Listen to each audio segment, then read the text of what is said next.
Anyway. Alright, the next movie I'm going to talk about is Dead Snow 2. Red versus Dead. Yeah, I heard about that. I actually liked Dead Snow and Dead Snow 2. Usually I don't like movies that have a second part because they totally suck, but Dead Snow 2, pretty much, it was funny and it was gory and it was short, which, you know, I have attention deficit when it comes to movies that suck. But Dead Snow 2 was actually good, and the end was like an epic battle of Russian zombies versus Nazi zombies. And it was gory as hell. It was funny, and it's actually a good watch, so I would recommend it. So a lot of Heil Hitlers versus praise Stalins. Like, yes, it was a highly entertaining movie for me, I'll put it that way. Oh man. I didn't even know it came out in 2014. I mean, I heard about a sequel to Dead Snow being made, but I didn't know when it was coming out. I guess for a sequel, I actually enjoyed it. Yeah. Alright, so if The Amazing Spider-Man 2 is representative of how not to learn from your mistakes, then the Godzilla reboot is the opposite of that. How to learn from your mistakes. Because the 1998 Godzilla, let's face it, Crapper. you know, if Roger Ebert and Gene Siskel were still alive to this day, this might have been the Godzilla movie that actually featured the monster killing the characters that were meant to mock them, as opposed to what the 98 Zilla did, right? Exactly. Yeah. But anyway. I would almost have to say, would Ebert give that half smile? Oh, come on! Seriously? Anyway. But, okay, I will admit, the 2014 Godzilla movie did have some problems. I mean, Bryan Cranston let's go for the obvious here. Bryan Cranston not being in there as long as he should have been, you know, despite the fact they kind of used his character to build up the movie in the trailers. Godzilla being only shown for snippets at a time. I mean, I understand they're trying to go with the impact, you know, the social and global impact, psychological impact of ramifications, consequences of what these monsters are doing to the world. I get that. It's trying to put all that in a modern context while also acknowledging that Godzilla was a product of nuclear war and everything in the 50s. I get that. But, you know, when you go and see a Godzilla movie, you want fucking Godzilla. And you want destruction, right? Yeah. And yeah, you get that, but come on. You only show, like, brief glimpses of him and then his tail or his back. It was good. I will say it's a good mix of art house and blockbuster cinema put into one, you know? And it does well with Godzilla in this case. So I like that. And I understand they're gonna do more. And, you know, based on how this one turned out, go for it. Like with the Lego movie, keep going for it. Well, I would like to see maybe more like the older style stuff where Godzilla versus Mechagodzilla or something. Oh, yeah. Something like that instead of just a standalone Godzilla goes in and well, you know, because this is a new universe of Godzilla. Yeah. They gotta have some originality. Yeah. And the Mutos. I often thought it was Yeah. fun to watch them fight other things instead of Yeah. just coming in and destroying something. Yeah, yeah. I like that because, you know, the modern... might make for some action type movies, you know. Yeah, and, you know, I do hope that at some point, since, you know, I'm just going to say it, since Legendary Studios and I think Universal Pictures are going to produce the sequels, I guess, because Legendary kind of broke away from Warner Brothers. I don't know. But, you know, since, Godzilla and Pacific Rim are being done by the same people, You thinking what I'm thinking? Yeah. Giant Monster Robot War! That might actually be good. I mean, come on! They had Godzilla vs. King Kong way back when. Yeah. They could have Godzilla fighting multiple monsters at once. Come on, what's wrong with all these kaiju and Jaegers and Godzilla all coming together and... But not done in a stupid way, which, unlike a certain robot movie I'll get to later. But anyway, Dave? Alright.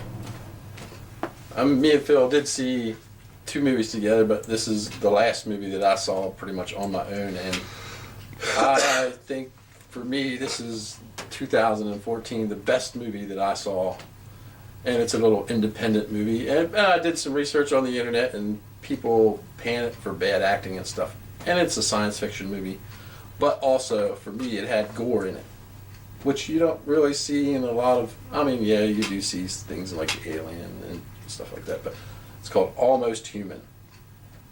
I would definitely recommend watching this movie. It's like a throwback to the early, when science fiction movies were good. So wait, In my it's not opinion. based off that TV show? No. Oh, I was hoping they'd This make guy gets abducted by aliens and he comes back and, yeah. it. I would recommend watching it. I don't want to really say too much about it because it kind of spoils everything, but it's kind of a throwback. It's like the style of movie. For me, I thought it was the best movie I saw, and I know people panned it on the internet, but it's my opinion, not yours. So, yes, I would recommend watching it. I was just kind of thinking that it was a DVD collection of the TV show. No, not On Fox. not even close. It's just to kind the of. Fox I mean, TV it's show. called Almost Human, so Yeah. kind of confusing there. All right, so okay, other movies I saw in 2014. Well, like Dave, I did see some direct-to-video movies. 2 of which I'm gonna mention under the same breath. Justice League War and Batman Assault on Arkham. Now, Justice League War is based on the New 52 Justice League origin storyline. And yes, I did a whole rant video about the New 52, but again, I don't hate all of the New 52. There's some parts of it I like, but I just thought it was a bit soon to do a movie based on a recent comic book storyline. It just that was meant to reintroduce the universe, reboot the universe, and everything. And like the comic, that's another thing about the New 52. I'm not sure if it's even following on from Flashpoint, because Flashpoint ended with the Flash coming back from restoring the timeline, and he meets up with Batman, who gives him Thomas Wayne's letter, and Batman is happy about this. Batman is happy and sad about this, and he uses the letter as inspiration to decide how he'll raise his son, his own son, Damian Wayne. But then after Flashpoint is over, then it's like the DC universe is like, yeah, Flashpoint did happen, and there's some people who still remember it, but yeah, we're not going to really say anything because we're just going to make it seem like, yeah, we're just continuing willy-nilly, like as if nothing happened. I don't know, it's confusing. And Justice League, the Flashpoint Paradox, the movie adaptation of Flashpoint, ended with leading into Justice League War, but then Justice League War is like Flashpoint Paradox may or may not have happened, I don't know. But it was a good movie, good animation, good voice acting. The story was a bit rushed, but it was adapting the comic, and the comic was like that too, so I liked it. And it does lead into the next one, Throne of Atlantis, which I'm looking forward to seeing. And Throne of Atlantis, probably one of my favorite New 52 comics, Aquaman and Justice League, and it's one of the best Aquaman storylines ever. But yeah, and Batman Assault on Arkham, I wouldn't say that Assault on Arkham is a good movie. I mean, it is a good movie, but see, another way to say that of how it's good, it's also a good experiment of trying to do something as crazy, violent, and somewhat raunchy, because there's some sexual content in there. You see Deadshot and Harley Quinn having sex, well, sort of, and it's shown off screen, but you almost see Harley Quinn naked, and there's a whole bunch of sensuality, violence, you name it. Batman isn't even a main character, isn't exactly a main character, despite the fact his name is in the title. It's just really set in the Arkhamverse, you know, established by the Arkham video game, Batman Arkham games. And it doesn't really do so much as explain events in between Arkham Origins and Arkham Asylum. It's just really just an Arkhamverse story.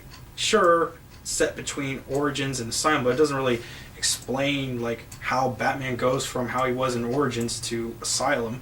It's just how it is, I guess. But it was good for what it's worth, and I think it was a good way of trying to get the Suicide Squad story in a film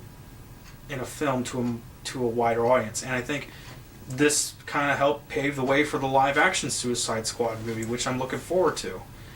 So yeah. And another thing, and I should have said this in my New 52 rant, but I am looking forward to Arkham Knight, though I don't have a PS4 or Xbox One. So I might have to save up on that when I can. Or just wait until they're cheaper. Yeah. Anyway, okay. X-Men Days of Future Past. You know, if Sony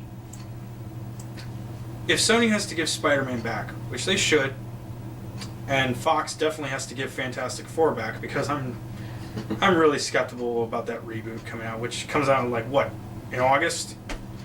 Yeah, I mean, I'm fine with a Black Human Torch. You know, it's an adaptation. You can take liberties with the source material, but antisocial internet blogger troll of Doctor Doom, really? Let's not forget that whole Silver Surfer fiasco. That's something altogether. That's something else altogether. We'll keep these brief now. Yeah, I'm trying. So I'm sorry. I'm trying to keep it brief, but just anyway. X-Men. As far as X-Men is concerned, Fox can give X-Men back to Marvel when they're done with it. Okay, which may not be for a while, but Fox is really making a comeback with the X-Men movies, and I already did a review of it, but Days of Future Past is probably the best X-Men movie I've seen so far.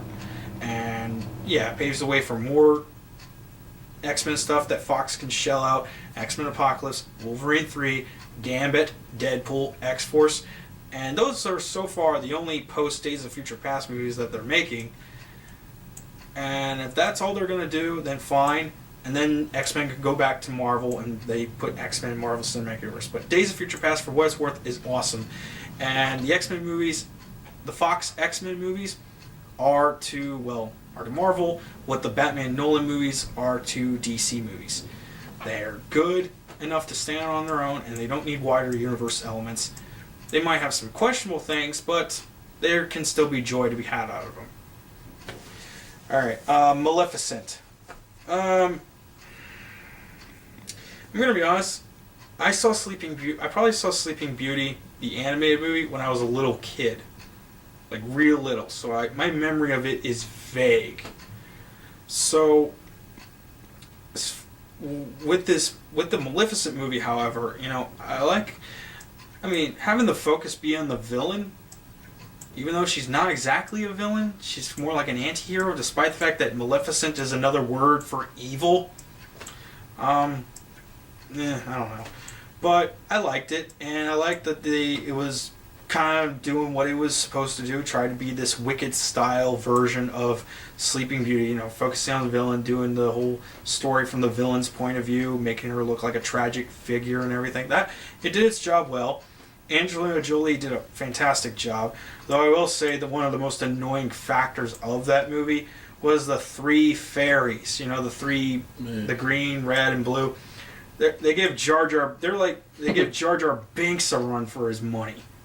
And it's Jar Jar Binks times 3. That's not good. And that's funny because Disney owns Star Wars. Not even out with the sequel, with the Star Wars Episode 7, and you already made your own version of Jar Jar Binks. Maybe he should get his own movie. Get out! Okay. Yeah, speaking of things that annoy me, Oh man, I already did a review of this. What more can I say? It is the worst movie of 2014 I have seen. Okay, I'm not saying it's the worst movie of 2014 ever. It's just, it's the one movie that I hated the most that I saw this year. I mean, that I saw in 2014. Transformers 4. What more can be said about it? I mean, okay. Transformers 4 did not learn anything from the previous sequels that came before it. It did not try to do anything to make it the story deeper. It was just really repetitive. It was boring. I could have fallen asleep in that theater. And I was the only one in that theater when I saw it. Though granted, the movie had only been out for a month, but I could have just fallen asleep. I could have taken a nap and I wouldn't have missed a goddamn thing.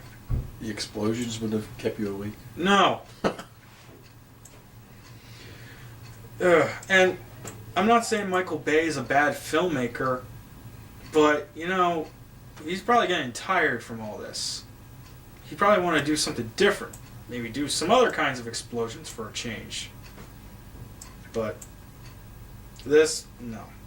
This is, no. Anyway, okay, now the opposite of that, Transformers 4, you know, is so far as doing big, laden special effects movie, but also having a deep and complex and entertaining story, combining, well, art house and blockbuster, and one that you and I both saw, Dawn of the Planet of the Apes, those darn dirty apes. Yeah, what was it? Caesar was it Caesar? Yeah, Caesar. Andy Serkis was Caesar. Yeah. Apes Definitely, do not want war. And, you know, shame on you again, Oscars.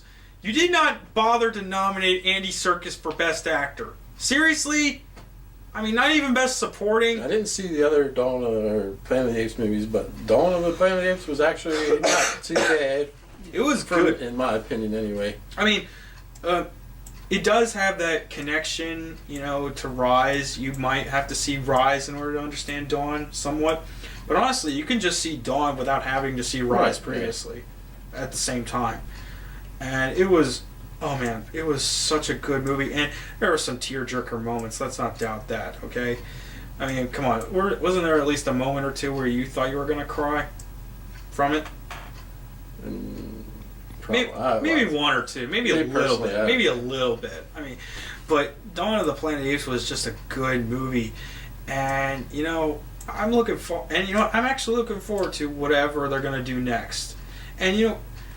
They were actually able to do it. And you know, some people compare this to Empire Strikes Back. That makes sense because you know it's the darker sequel. Everything, the stakes are higher and everything. But also, you know how things went. You know, making this movie because Rise of the Planet of the Apes was done by a different director, and Dawn of the Planet of the Apes was done by a different director. Though the director of Dawn is going to be doing the next Apes movie, so. But if he can do as good of a job with the next one as he did with this one, then I'm looking forward to it. Yeah. But again, shame on you, Oscars, for not nominating him. I said he should get nominated, and you did not do it. Or at least acknowledge that he was somewhat considered to be nominated, okay? But anyway. Okay. Guardians of the Galaxy.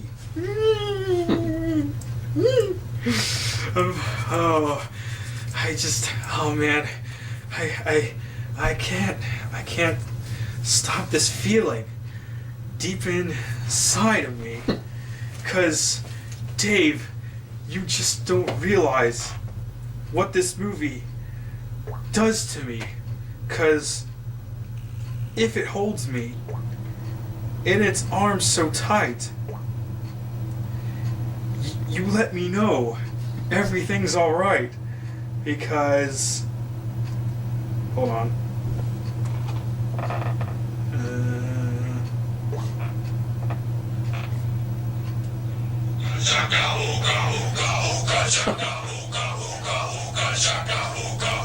I can't stop this feeling.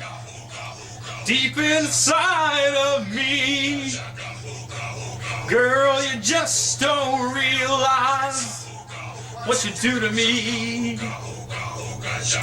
When you hold me in your arms so tight, you let me know, ready Dave, everything's alright. I'm hooked on a feeling, I'm high on believing that you're in love with me.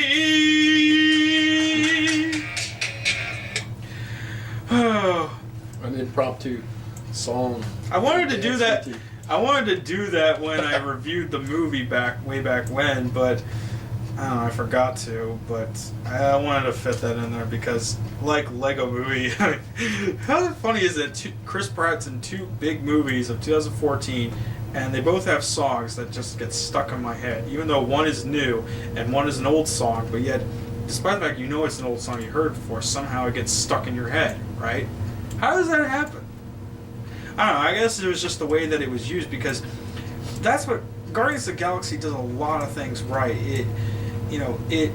Sure, the comic was based on was relatively obscure, and when people say that, oh, it's based on a comic no one ever really read. Okay, if no one ever really read it, then how is it being made into a movie? Okay, sure, the team made appearances in several different comics when it originally came out, when they were originally created, and then they had their own series in the 90s, which ran for 60 issues. Did they have a miniseries, like 4-issue miniseries or something? That was Galactic Guardians. That was like a spin-off. And then there was that revival that happened in 2008, lasted 25 issues, but I think that was sort of planned. But now there's a new Guardians of the Galaxy comic that's still going on right now. And there's a Guardians 3000, there's a Legendary Star-Lord comic, there's Rocket Raccoon. Guardians of the Galaxy, in a way, is kind of like tomorrow's Avengers, as some people build them to be. Because, it's about all these characters coming together to, fight the forces. Sometimes it's good to see lesser known it's comic good to see lesser known stuff getting the big treatment. And in a way, that's how some big characters got big. In a way, they had their initial comic exposure, but then they got the immediate other medium exposure, like radio or movie or serial or something like that, film serial with an S.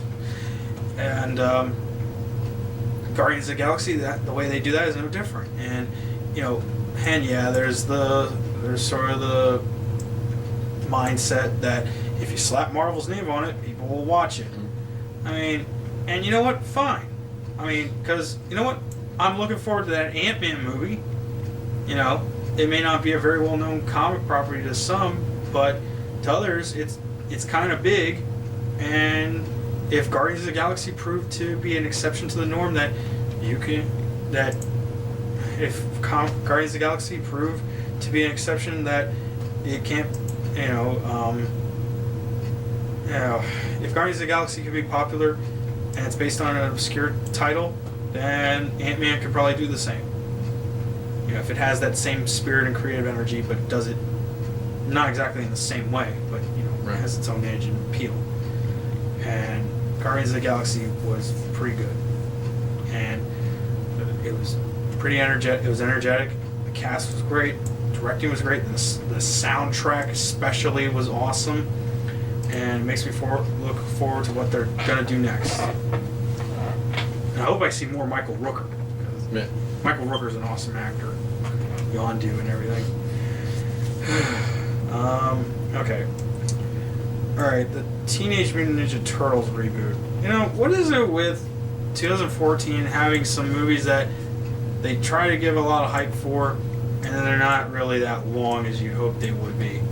Amazing Spider-Man 2 kind of did it, even though it was like pretty long, but it also felt really short. Maleficent was an hour and a half long. Teenage Mutant Ninja Turtles reboot was an hour and a half long. People made such a fiasco over Michael Bay producing this. What he's producing, he's not directing, and they think he's gonna fuck so much shit up. But really, come on. It's Teenage Mutant Ninja Turtles. It already sounds kind of messed up and silly to begin with. What? How could you make it any worse? Oh, wait. The Coming Out of Their Shells concert and the Teenage Mutant Ninja Turtles 3, for example. Vanilla Ice. But the what? Vanilla Ice.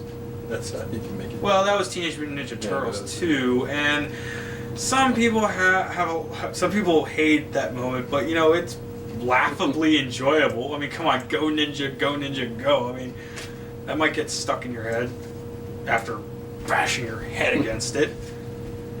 But, you know, for its problems and some of the Michael Bay-isms, it's a pretty good movie, and it's only an hour and a half long, so it's not really cinematic waterboarding. And some movies tend to be too long. Yeah. Okay, Expendables 3. You know, it's a very, you know, Guardians of the Galaxy. It's one of those movies where you get to have a good time. Sure, sometimes filmmaking may not be as fun as you'd think it would be, but that doesn't mean there can't be some fun to be had or some enjoyment to be had, whether you're making it or whether you're watching it. And Expendables 3 is an example of that. And because, you know, come on, it's basically 80s, 90s action movies homage for today's audience, with some of today modern action film elements in it, with notably the cast in Expendables 3. And yeah, there's the whole PG-13 rating, but you know, come on. Kids were kind of sneaking into the theater to see the the previous rated R movies, so why not make it easier for them and have it be PG-13? And it's still got the over-the-top violence, so really nothing's really changed, except for maybe some of the swearing. I don't think they drop as many F-bombs. Though there are bombs being dropped. With explosions. At least there are explosions that you can get some enjoyment out of rather than... Sleeping through them. What? Oh, so I'm sorry. I thought something was happening. Nothing's happening? And then with Expendables 3, it's like, holy shit! Okay, I'm paying attention. Yeah. Okay, Sin City 2. I understand a lot of the flack that people give Frank Miller. You know, I mean, but say what you will about Frank Miller. Sin City is probably his best work, okay? It's all the stuff that he's paid homage to, you know, in other comics that he's done, like Batman and Daredevil, you know, the noir, manga, all kinds of stuff. Imagine all that, but he actually has it fully fleshed out and original in Sin City. You don't get to see that kind of stuff very often, the whole noir thing, because noir is a really good genre, and in some ways it's still being done. Like, I want to watch True Detective. That looks like good noir there. And crap, my mind's gone blank on recent noirs, as far as modern day noirs are concerned. Crap. Well, there is the movie Brick, but that came out 10 years ago. But still, Brick is a good noir. But yeah, and yeah, Sin City 2, that had Joseph Gordon-Levitt in this too. So, and you know, Sin City 2 did actually, and yeah, there's the whole criticism about Frank Miller and how he portrays women in his stories. Well, there are some actually good female-centered Frank Miller stories, like Elektra, and in some cases Sin City. And well, with Sin City 2, we see Nancy taking charge, you know, and it's an original story created specifically for the movie. And it's actually done pretty well. It's a bit chaotic, but you know, it's trying to capture that, you know, the craziness of that noir world. So it's a good thing you have that happening. Okay, now I already did sort of a review of this. And let's see, I think the actual movie itself, Birdman, I think it came out in September. You know, it had like a festival release. I don't know, but you know, I'll just go ahead and say it anyway. Birdman. I already did a review of it. It's the best movie I've seen in 2014. Okay, it's got all the good comedy, all the good chaos. You know, in the sense of trying to capture the chaos of making a Broadway play and whatever else that ensues. Michael Keaton, probably the best performance I've seen in all the movies I've seen him in, and he definitely deserves that Oscar win. Okay, he already won the Golden Globe. Give him the friggin' Oscar. Okay, he deserves it. But yeah, Birdman, best of 2014 that I've seen by far. I mean, what else? Gone Girl. Oh man, if Birdman is the best movie of 2014 that I've seen, if Transformers 4 is the worst movie I've seen of 2014, if Amazing Spider-Man 2 is the most disappointing I've seen of 2014, I Frankenstein So Bad It's Good of 2014, then Gone Girl is the most fucked up movie I've seen of 2014. Hell, I even just saw the honest trailer of Gone Girl, and even that acknowledging how fucked up everything is. Ugh. I can't go into too much detail because it's like mind just explodes and you're like you go crazy just trying to comprehend what's going on in there, but you get such enjoyment, such a rush out of it, and that what more can you say than it's really fucked up story? But it's good, it's a good kind of fucked up. Okay. Dracula Untold. It seems like everything's doing the whole cinematic universe thing. Marvel's doing it. DC's doing it, though they're doing it differently than Marvel. Like, they're doing the whole multiverse thing. And then there's, like, things that started at a certain medium, and then they're trying to expand to other mediums and saying, oh, it's all connected, it's all in this universe, and whatever. Like, Assassin's Creed, it start with all those video games and everything. Yeah. And then they had books, and then they have comics. They did a short film series. Now they're doing a feature film. And it's not going to be an adaptation of the first game. It's rather going to be an original story set within that universe. Okay. And now what better way to cash in on that whole cinematic universe craze than to try to revive something that kind of did have a cinematic universe way back when? The Universal Monsters. And that Dracula Untold is actually a pretty solid beginning to it. It's basically the origin story of Dracula in this... Well, Vlad, I guess. Well, Dracula. Yeah. Vlad, they try to do the whole... Oh yeah, Dracula in this universe, he was actually Vlad the Impaler. The real life Vlad the Impaler. Only he became Dracula because he drank the blood of an ancient vampire. And I was actually surprised when we saw Dracula Untold. I thought it would totally suck. It actually being pretty but good. It wasn't too bad, and the PG-13 rating I thought was going to be off-putting, but there was enough. There was enough story and there was enough violence for me being PG-13, and it held my interest. Because it was trying to be that whole dark fantasy action piece. And it did it. And it did its job. And I guess you saw sort of like a softer side of Dracula, if you want to say. It's not like they haven't done it. Well, he was doing it for his family. Yeah. I mean, there's been some adaptations or variations of Dracula that try to do the whole tragic figure thing. Yeah. I mean, that Gary Oldman Dracula tried to do Dracula as a lost soul. I mean, in Dracula Untold, he was definitely a badass. So, I mean, he was some of it didn't. He wasn't really soft. No. He saw some of that side. He knew when to be. He knew when to put his foot down. When he needed to be a badass, he was definitely a badass. Though some things didn't make sense. Like, why would he go and fight the king guy in his tent full of silver? Yeah. Try to fight him like a man. He could have just used his powers to instantly kill him like that.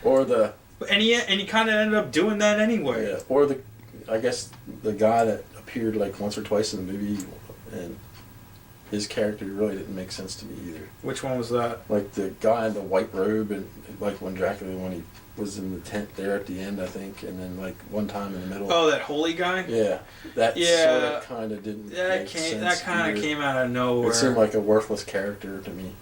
I mean, it was just a way of the movie saying, "Yeah, we got 3 Game of Thrones actors." Ha ha ha. Maybe, but it's like that whole character there didn't even really. Make But it sense. wasn't. But it wasn't all bad. It was good, and it was short though.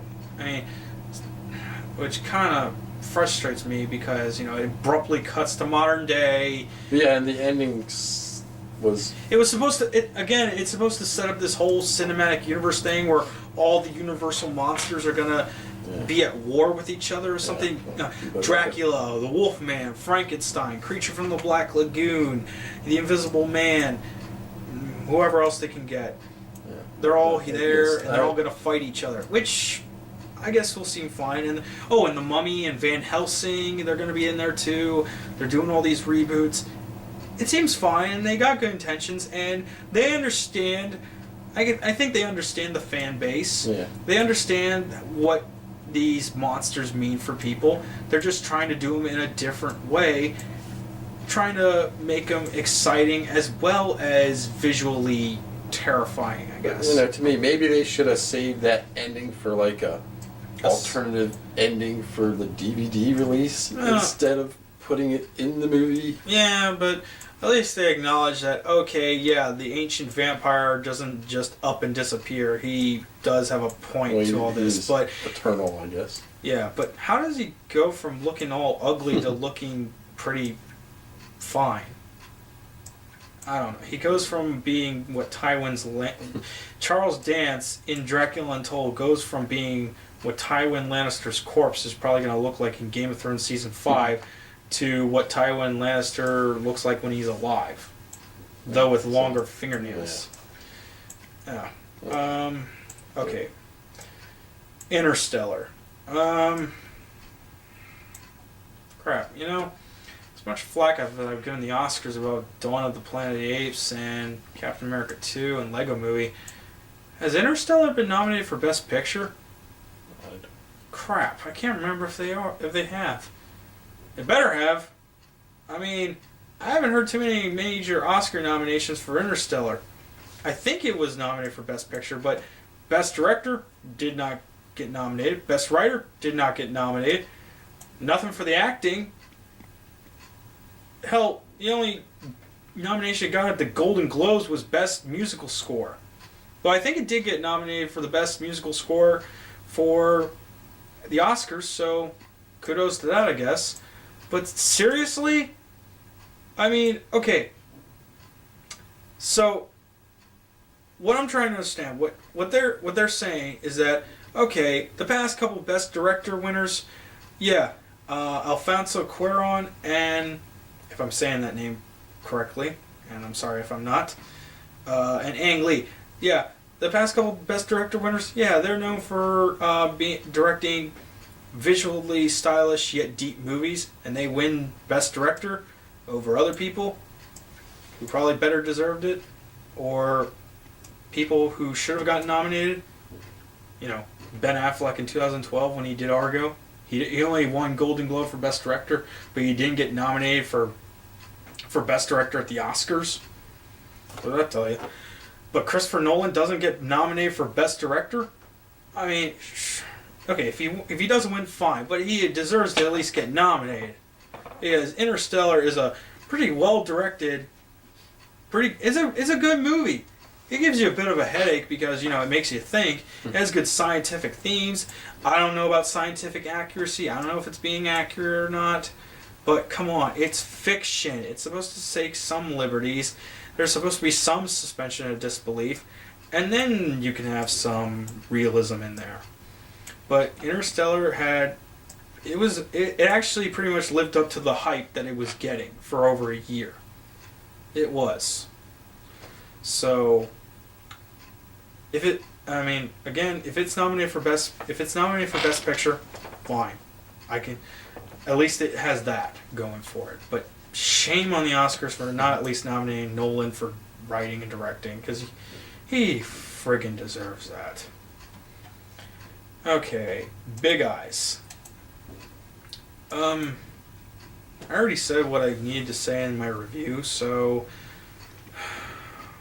only thing new I could say about it is, well, again, well, actually, really, the only thing I could really say right now about it, and I'm just repeating myself, is I like it's a nice change of pace for Tim Burton, because there were some movies he made lately, like Dark Shadows, are just really, but at least he picked up the pieces with Frankenweenie in that same year. Mm-hmm. But Big Eyes was like really putting him back up there, you know. So I hope he continues that change of pace right there, you know. The Interview. Oh, I already went on enough of a rant with the Interview. Oh man. Oh. You know, when this movie comes out on DVD, I'm getting it. I don't know when. I don't know how. Well, I'll just say I don't know when. I don't know when it'll come out on DVD, if at all, but I'll get the DVD. And when I want to kill 2 hours of my time, when I got nothing better to do, I'll watch it. And I might get a laugh out of it. But honestly, this movie had raised a fiasco that really was not worth it. That really was not worth it. And it just shows how just people can just tend to blow things out of proportion. Yeah, and about to start a friggin' war out of it? Are you nuts? Seriously, it's a movie, for crying out loud. And you know, it's as wild and stupid, yet also fun as you'd expect from something like it. It didn't take itself too seriously. It didn't really hurt anybody. All it did was just be loud and obnoxious, yet you get laughs out of it. So what more do you expect from that, okay? Damn. Anyway, those are the movies of 2014 that Dave and I saw that we're talking about, you know, and some good, some bad, some a little bit, something good, something good, something bad, a bit of both. Definitely a bit of both this year. I mean, definitely a bit of both in 2014. So we'll have to see what 2015 has in store for movies. Hopefully good. Good. Yeah. I mean, there's Black Hat. I mean, I might see that. I mean, it looks interesting, but you know, it's kind of a little generic. But you know, it's Michael Mann, so there's got to be redeeming value out of that. 50 Shades of Grey. I know I'm gonna try to see that no matter what, because I need a good laugh, and it's a reason for me to look.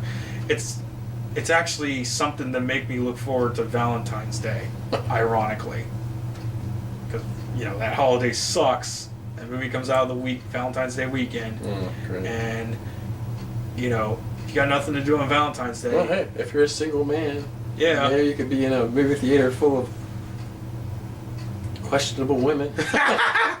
You know, I almost thought the theater was gonna. I almost thought the theater I was in when I saw the Interview was gonna get bombed. I was relieved to be alive, but now when I go see if I go see 50 Shades of Grey, I'm afraid that there's gonna be explosion of well,